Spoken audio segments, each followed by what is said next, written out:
Hey guys, welcome back to my channel. It's your girl Jalen, and today I'm going to be sharing with you guys my 5 things that I learned while working in a toxic environment. So to give you guys a little bit of a background, this past January I was hired at a law firm, a family law firm, as a legal assistant / junior paralegal, and this job seemed great for me because, for those of you that don't know about me, prior to that I was working for a doc preparation place which was also specializing in family law. So my boss was an LDP, he wasn't an attorney, and we would prepare documents for people without giving them legal advice. We'd get all their paperwork ready to go so that they'd be able to go to court and file the paperwork and represent themselves. So I had a little bit of legal background, and when I interviewed with this company, it was great. It was great. However, this brings me to the first thing that I learned. The first thing that I learned working in a toxic environment is that if the offer is too good to be true, that's because it probably is. And what I mean by that is that during the initial interview, we'll say her name was Sarah. I had interviewed with Sarah, who was the attorney of this firm, and right off the bat, her and we seemed to have really good chemistry. We seemed to hit it off right away. She was complimenting me on my attire, I was complimenting her on her attire, and it just seemed really, really easygoing. She had been practicing for almost 30 years, so she was a well-seasoned attorney. She had her daughter working with her in that firm, and her daughter was also an attorney, but she was kind of starting out, so there was definitely long-term career opportunities for me, which I really liked. They were also willing to pay me this crazy amount of money, more money than I ever was expecting to be offered at a job with someone of my experience, because I hadn't been working under an attorney for that long. However, one of the questions that Sarah had asked me in the interview, which it didn't, even back then, it was kind of weird for me, and even now I'm like, makes sense, but she had asked me if I was sensitive. So I think I made a joke somewhere along the lines like, no, I'm not sensitive. I grew up with brothers, so I know how to take a joke. And she even laughed too. She's like, oh, okay, good. Well then, yeah, you could probably handle it. The reason I ask is because my other paralegal that has been with me for 13 years, her name is Lisa. Lisa is rather sensitive. So I just want to make sure that, I just want to know now if you're sensitive and if you can handle this job, because we're a close-knit firm. There's a small staff here, so we're kind of like family. Some days are going to be good days, some days are going to be bad days, but I just want to make sure like you can handle it. So I was like, yeah, of course I can handle it. It didn't even dawn on me, right?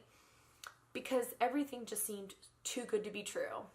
And that's because it was, but I didn't find that out until later on. 2 days later, I did go back in for the second interview, which I thought at the time I would have been hired on the spot, because usually second interviews are to hire you. However, that wasn't the case. I actually went in for the second interview to actually meet with her paralegal, Lisa. So during my interview with Lisa, it was also a 30-minute interview, but for the first 5 minutes, it was just like the basic introduction questions that they normally ask you in an interview, and then for the next 25 minutes, it was her basically telling me how she was and how she works. And keep in mind, Lisa was an older woman. She was much older than I was. She had been working with Sarah for about 13, 14 years, so they have been together for a long time. And one of the things that Lisa had mentioned to me in the interview was that she said that she was the type of person that she is always really busy, that Sarah's always on her back. So she tends to get in a mood where if I ever had a question or if I needed assistance on something, and if I came up to ask her that question, she would literally put her hand up like this, and that's a cue for me to just don't say anything else, turn right back around, and go sit back down at my desk. And she had also told me that in this firm, There'd be days that I'd hate my effing life. Yes, she said the actual F word. She was cussing during the interview, which in my opinion, I thought was really unprofessional. However, I was just so excited to be there. I felt like I had every right to be there, just like her, you know, and I didn't want it to be like a pissing contest. Like, I didn't want her to feel like I was here to take her job, because I wasn't. I was just here to get the same opportunities as she was. And I think right when she met me, and after hearing Sarah say how much she adored me or liked me during the interview, I think she may have thought of me as a threat. Well, anyways, Lisa had told me that, like Sarah had mentioned, that there was a few other interviews lined up that they were going to go through, and if everything went well, they would call me back. So long story short, I didn't get the job until a few months later.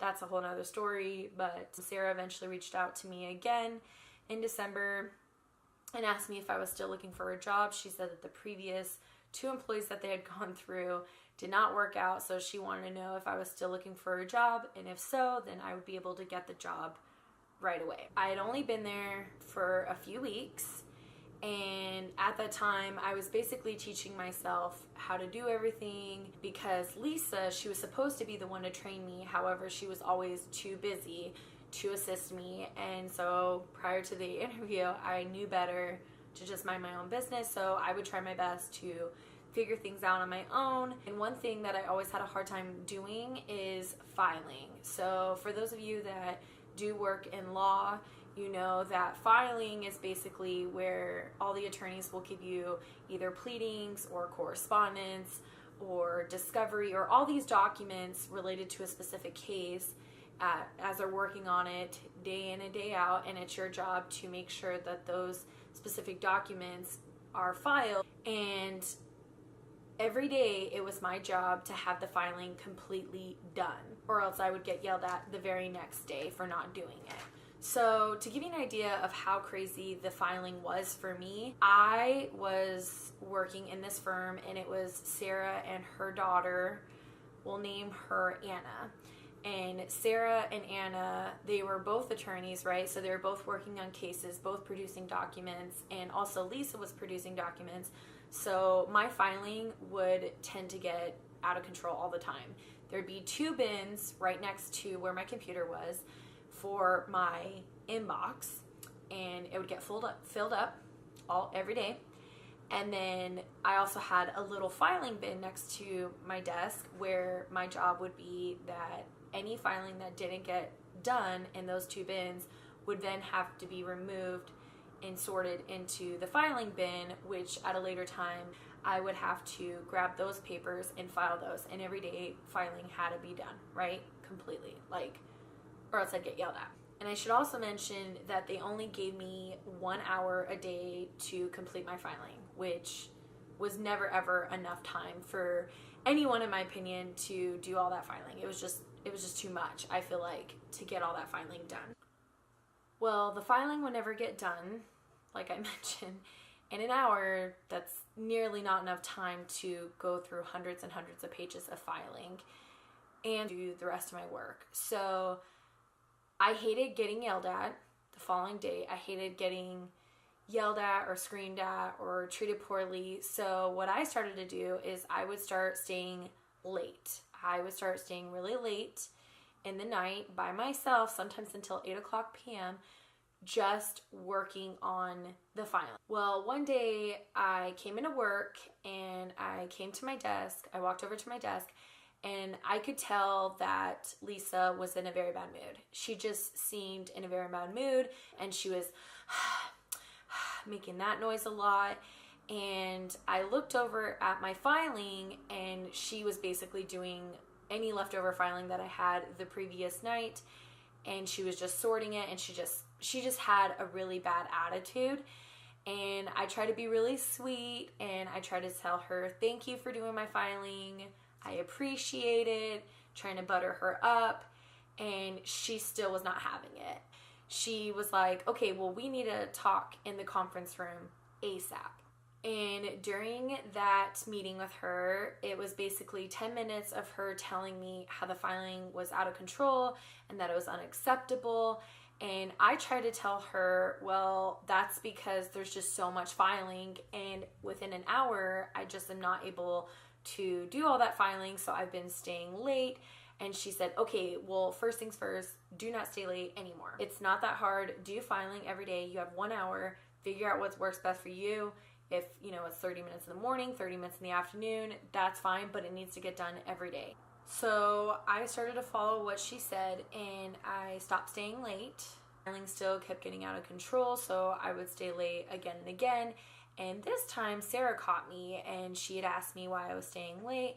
I explained it to her, told her it was just because the filing was out of control and I was getting yelled at. And Sarah told me that that was unnecessary, that I don't need to stay late anymore, that it's just filing, that if filing doesn't get done, it's no big deal. I can start out in the next morning. She said that the only filing that she really cared about was any files for certain clients that she was going to attend either a hearing or a trial, or if they were going to come in to meet with her. That's the only time that she really said that she needed the file ready. Other than that, the filing wasn't a big issue. And I explained to her, well, that's easier said than done, because if I don't get the filing done, then I'm going to be yelled at time and time again by Lisa. So she told me, you know what, I'm the boss. Lisa doesn't know anything, and if she yells at you again, tell her, come talk to me. But I don't want you staying late anymore. So I thought, okay, cool. Now I can officially stop staying late. So now that brings me to number 2. So the second thing that I learned while working in a toxic environment is to keep record of the abuse and try to bring it to the boss's attention. So after that incident, I figured I would start keeping track of all the times Lisa would be mean to me, and I would try to bring it to Sarah's attention, because at this point I thought that that was just a different technique. Each person was trying to make me do certain things, and they weren't on the same page. And I thought that if Sarah told me to not stay late, or Sarah told me to do something one way and Lisa told me to do something the other way, that I would bring it to Sarah's attention, and that Sarah would hopefully intervene between Lisa and I, and we'd all be on the same page. I did this because I thought Sarah would actually be on my side if it got to the point where the abuse became too much that it actually forced me to want to quit. I really believe that. However, as time went on, the abuse continued, and I eventually got to the point where I did try to keep record of it, and I did try to bring it to Sarah's attention one day after Lisa had left for the day, and it was just Sarah and I in the office. And I was basically expressing my frustration with, dealing with Lisa. I wasn't bad-mouthing her, but I was just saying, like, hey, she's kind of mean to me. I don't think she likes me. I don't think she's happy with me. I don't understand what I'm doing wrong. And long story short, Sarah basically told me that I was being too sensitive, that I was being a 25-year-old.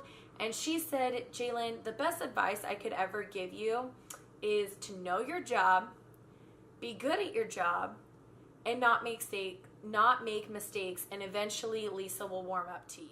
She said that Lisa was probably treating me the way that she was because she's under a lot of stress, and she's the only one that's basically working for Sarah. And so I guess that gave her a right to treat me the way that she did. She also said that, Jalen, if you think this is bad, wait till you go to a bigger law firm later on down the road, and you will be surprised. You'll actually think that how we treat you here in this firm is a walk in the park compared to how they'll treat you in other firms. Which, granted, yes, that may be true. However, that shouldn't be a way to justify how we treat our employees. So at this point, I figured that it was basically either me or Lisa that was going to stay in this firm long term. And judging how Sarah got so defensive over Lisa when I tried to bring into her attention how I was being treated, it all made sense that at the end of the day, Lisa would win fair and square. Also, I should mention there was at least 2 or 3 other times that Lisa had told me in the beginning that in this specific law firm, they never fire people. And I asked her, why is that? And she said, well, it's simple. Sarah doesn't want to deal with unemployment, and Sarah doesn't want to deal with the confrontation and all that. So what they did, and this is what Sarah had told me, or Lisa had told me, if they don't like you and they don't want you there, they'll treat you so poorly to the point where you have your breaking point and you can't handle it anymore. So it forces you to quit. And Lisa had also said that that's what happened with the 2 other employees before me, which I should mention, there was 2 other employees that went through in the 6-month span, I believe it was 5 or 6 month span that I had the initial interview with Sarah. The first girl only lasted for maybe 4 or 5 weeks. She quit. And then the second girl, she had only been there for barely 3 months and she quit. So if that doesn't show you, I'm not being over dramatic, okay? I was being verbally abused, and this really was a toxic environment. So I came to the realization that it was best for me to keep to myself. So the third thing that I learned working in a toxic environment is that if you want to survive, it's best to keep your head down. Now, this was a very difficult concept for me because, as most of you know or do know me in person, a lot of you will know that I'm a very outgoing person. I'm a very friendly. I like to go to work and be friends with coworkers. Like, yes, I understand you don't go to work to make friends. You go to work to make money and go home. However, if you're going to spend 40 plus hours at one job every day, day in, day out, I think you should at least be happy in the environment that you're in. I don't think that work should just be just straight solid work and you hate your life and you're just waiting for the clock to strike 5 so you can be like, woo, I'm out, and just get a paycheck. I mean, that works for some people, but that's just not my personality. So this was really, really hard for me to grasp. But I tried my best to go to work and come home and mind my own business. However, Lisa just got meaner and meaner and meaner towards me. One day I came to work and I looked over at my inbox where all my filing would be, and everything was gone. Everything was gone. All my filing was gone. And there was absolutely nothing on my desk at all, which is not normal because usually in the morning I'd have my filings. And I also noticed that when I went to go log on my computer, there was no emails in my email, which I thought that was really, really weird because every morning it wasn't like our firm to not have email. Every morning my inbox would be full, and it would be my job to go through each email and either reply, print out, or forward it on to either Lisa or Sarah. And that would be my duty, right? Every day. It was always like that. But this morning, I came in and there was no mail, no emails, nothing. Lisa also didn't say hi to me this morning, which I was confused because just the day before, she was fine with me. Just the day before, she was kind of laughing with me. I had filing. I was doing work. Even to this day, I don't know what I did to strike a nerve for her. I don't know what I did to piss her off. I still don't know what happened that made her shut down. But obviously I struck a nerve somewhere because she shut down. And that same day, I heard Lisa tell our receptionist that moving forward, any mailings or any paperwork that Sarah would normally give to me would go to Mary, our receptionist. So that day moving forward, I never received any more work to do like I normally would, and I knew at that point my days here were numbered. Have you ever heard of the expression, money won't bring you happiness? It's a pretty popular expression, and honestly, I never fully understood it until after working for this job, because that was just it. I was staying at this job solely for the purpose of the incredible salary that they were offering me. And also, I was staying for the experience too, because I never had law firm experience. However, it's kind of funny that I wanted to stay there for the experience because, let's be real, how they were treating me, it's not like I was getting much of any experience at all to begin with. I was basically there to be their punching bag. I don't know why, but I let them abuse me so that I can make some money. But you guys, I will say that even after all the money I was making, it still was not making me happy. In fact, it was making me miserable. So miserable that I started losing sight of who I was, and I started hating things that I normally loved. And I also started to reconsider my career choice, which that's like devastating because I've always wanted to pursue my career as a paralegal, and I love the legal field. And I just felt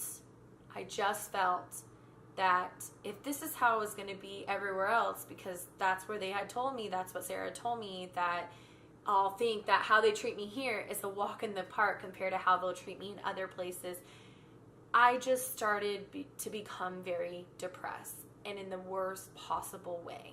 And I remember the very exact moment that I knew I had to get the heck out of that place. After Sarah and Lisa both took away all my normal day-to-day duties and all my normal paperwork, I started just going into work every day, trying to clean and organize, trying to keep myself busy, because I thought in my brain, well, if they're gonna fire me, then they have to have a reason to fire me, and they can't just fire me for sitting there and texting on my phone because I'm actually trying to work. It may not be the work that they're wanting, but I'm actually working. And at this point, both Sarah and Lisa were no longer talking to me. They were being very passive aggressive, just ignoring me. And it was very, very uncomfortable working there at this point, to say the least.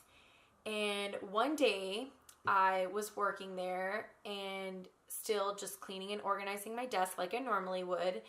And Sarah and Lisa had met in Sarah's office, and they kept the door open so I could hear them talking, because my desk was adjacent to Sarah's office. And I overheard them talking about how dumb I was, how unqualified I was for the position. In fact, they even were mentioning possibly trying to find someone that could have my job. And it hurts so bad because literally I don't know what I did to make them hate me so much. Even now, I don't know what I did to make them hate me so much. I have this feeling or this theory that I think, like I mentioned earlier, Lisa already had it in her mind that she wasn't going to like me. She didn't even give me a chance. She already had it in her mind from the moment she met that she was going to make my life hell because she didn't want me there. And I believe that she pressed those frustrations onto Sarah to make Sarah not like me as well.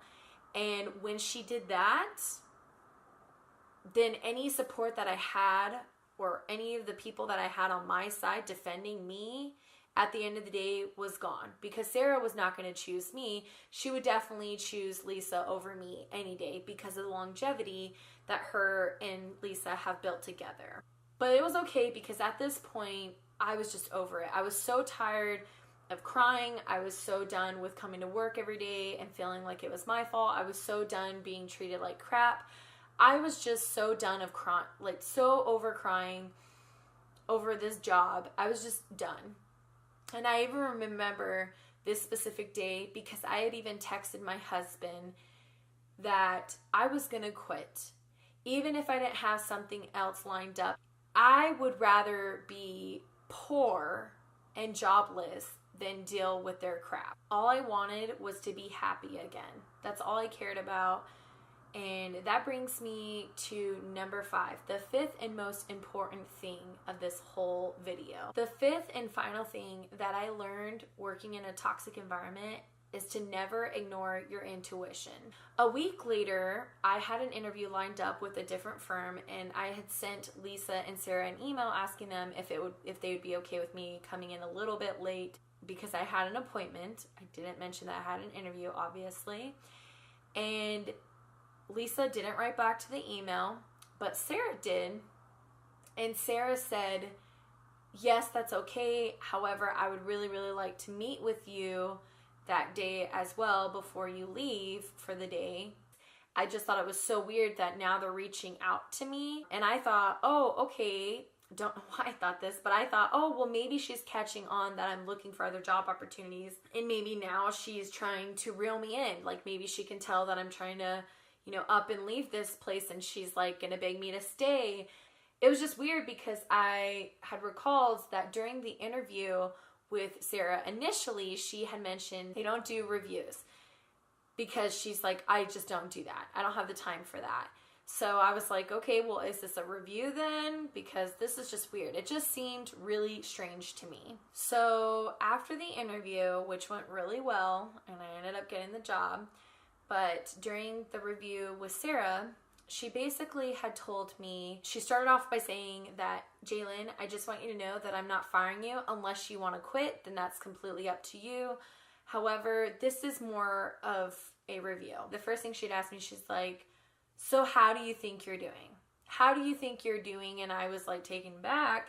And I said, well, what do you mean? How do I think I'm doing? And she said, well, we have an issue here. You do not have the skills required for this job. And that concerns me.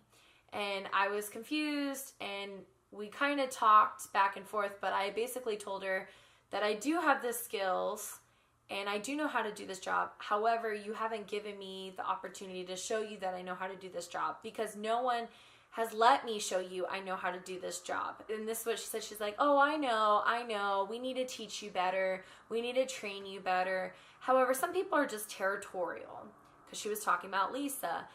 And I said, yeah, and I understand that. And I could tell that Lisa's not happy with me, but I'm trying. And I said, Sarah, I know how to do this work. You just have to show me. You just have to show me how to do it, and I will show you that I know how to do my job. She also said that Lisa was the perfect person to learn how to do this job from. She was basically telling me how much she loved Lisa, and she even said, Jalen, Lisa is a rare breed. She's really rare to come by. If there was a list of top 5 paralegals in the state, her name would be in the top 3. That's how good she is. She is the best person and most qualified person for you to learn how to do this job from. And I want you to learn how to do this job from her.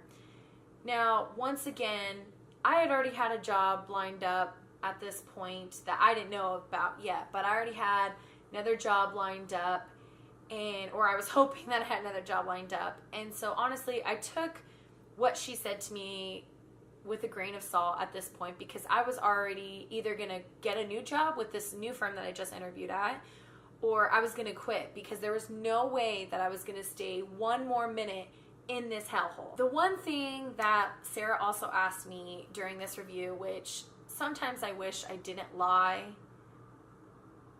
the one thing that Sarah asked me, she had asked me, Jalen, are you happy here?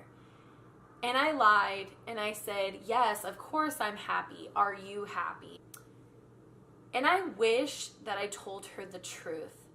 I wish that I told her one more time, how Lisa really was. I made a friend while I was working there that she actually worked for one of the other lawyers that was a partner of the firm. And this friend was like my rock and my light and my strength while I was in this firm. And she would always tell me that, Jalen, that's just who they are. They don't play well with others. You are too good for this place. You are too good for this place. They do not deserve you. And she just made me feel so much confident in myself where I was lacking tremendously. And she's the one that kind of inspired me to start looking for another job when I did. She's also the one that helped me bite my tongue through all the times that I was being abused. She was incredible, but I never did tell Sarah the truth. And sometimes I wish I did. But looking back now, I think there is a reason. I think there's a reason for everything. And I think there's a reason why I didn't tell Sarah the truth. I believe that something somewhere within myself told me to play it cool and hang tight until something better came along, because something better did eventually come along. I ended up getting hired with that job that I had an interview with, and I'm working at that place now, and I love it, and I've been there for almost 6 months. But after accepting the job offer at my new law firm, there was a shooting that took place in that law firm. and 2 women were killed. It was Lisa and my dear good friend. I will never forget that day. I will never forget getting the call from my cousin telling me that there was a shooting. I will never forget trying to call my dear good friend and asking her if she was okay and hearing her voicemail. I will never forget how sad I felt knowing that my friend was gone. Even now, it is a very, very difficult story for me to talk about. I know I have a lot of good friends and family members that are asking me to talk about my story, but I don't feel comfortable enough to do it just yet. I made this video because I know that there are so many others out there that are probably working in other toxic environments, and they're just trying to do the best that they can, even though they hate their lives, but it's a paycheck that they need at the end of the day. I guess my other advice that I'd give to people, if you're dealing with this, is to find an outlet and to not take it personal, and to know that those type of toxic people are just insecure and they're trying to push their insecurities on you, but it has nothing to do with you, and it will never have anything to do with you. And all these things that I learned while working in this toxic environment, it made me be a better, stronger person. It made me appreciate what I do have, and it taught me to be humble and that money isn't everything. But I really feel like in my heart, God was looking over me when I got the new job where I'm at now. And I think that there was things up until that point, up until the shooting, that there were signs for me to get out. And I just can't fathom knowing that if I had been in that office, I most likely would have been killed as well, just because of how the shooting occurred. And it breaks my heart because all I can think about is that my husband would have remembered that the last few months of my existence were miserable. Don't stay with a job just because of the paycheck, because you'll find out that money will not make you happy, and it won't ever be enough. You'll eventually find something greater. Even if it's not the same pay, that's fine. Your happiness and your sanity is more important than your paycheck. At the end of the day, life is too short to be miserable, and our days here are truly numbered. And this event showed me just that. Thank you guys for watching my video. Feel free to give me a thumbs up, subscribe to my channel if you aren't already, and I'll see you in the next video. Bye guys.